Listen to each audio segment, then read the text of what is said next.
2011 was kind of a crazy time. Exploring big waves for us was kind of our world.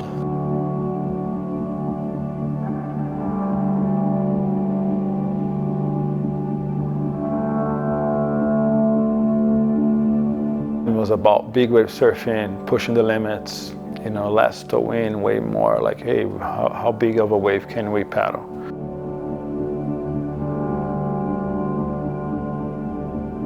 You have this core group. There was a very unique unity at that moment.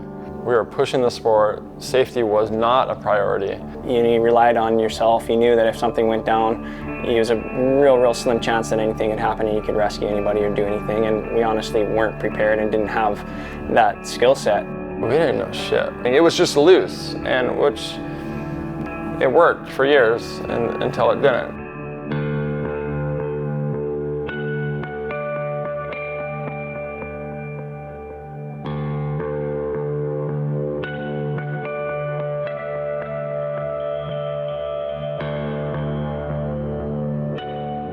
When Sion passed, it touched me very deep in my heart. You know, how can one of the best of the sports using flotation vests, having all the group of people in the water, how can he's the one laying down over here? It takes things to happen to remind you that shit, bad shit can happen. That was the beginning of BWRAG right there.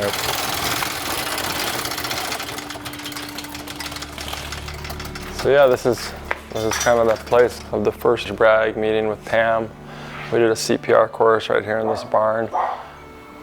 Seemed like a good place to meet and do a CPR class.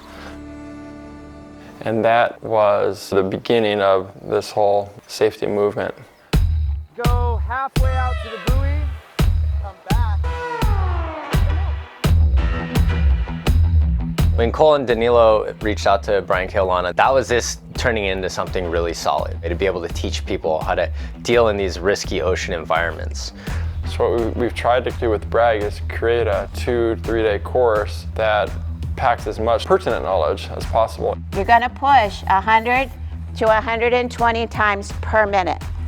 When an emergency presents itself, oftentimes people look over their shoulders before they choose to get involved. What we're really trying to train people to do is to take that initiative, to take that step forward immediately and respond to that incident. Somebody taking that leadership role and getting the ball rolling is the most critical step that can be taken. What BWRAG does is it's full spectrum.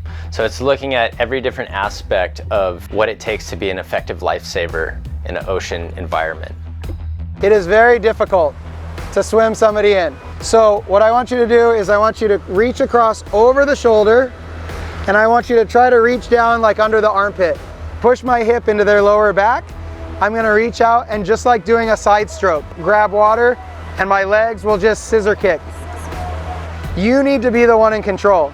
BWRAG's curriculum consists of ocean risk management, CPR and AED training, medical intervention, spot analysis. We go through safety equipment and emergency action planning.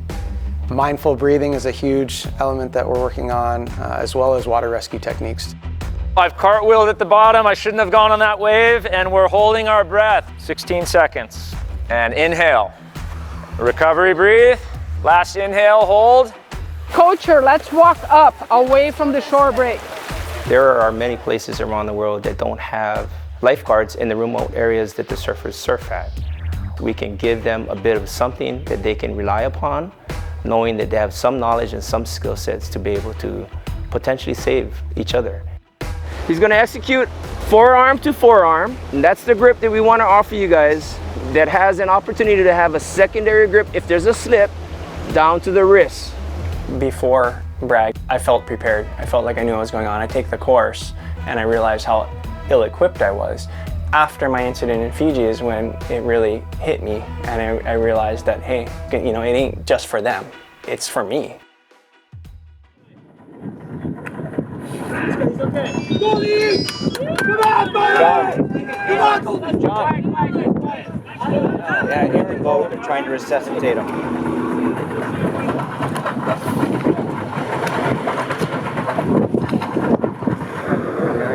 Died. Wasn't for those guys.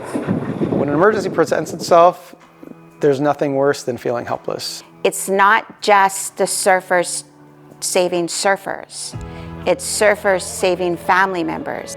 It's the everyday person, whether it's in a community, a friend, it ripples to all walks of life. One of the key things was just being aware, like looking out for one another. It doesn't matter where you're from, we gotta look after each other. We're not divided by land, but we're connected by water. And our true family is our ocean family. What it's evolved into is a course for anyone that loves the ocean. I mean, from 2 feet to 20 feet. My whole goal and our whole group in BRAG is to make all of you better than all of us. A lot more skillful than us, a lot more knowledgeable than us. Everybody put your hand out. So it's all your future grams, okay? So right here is the foundation building of all their knowledge, all their skills. All these grams going to rescue me one day out there, okay? And all of us and stuff also too. I have no doubt in my mind that they could pick me out of the water, bring me out, perform CPR and bring me back to life.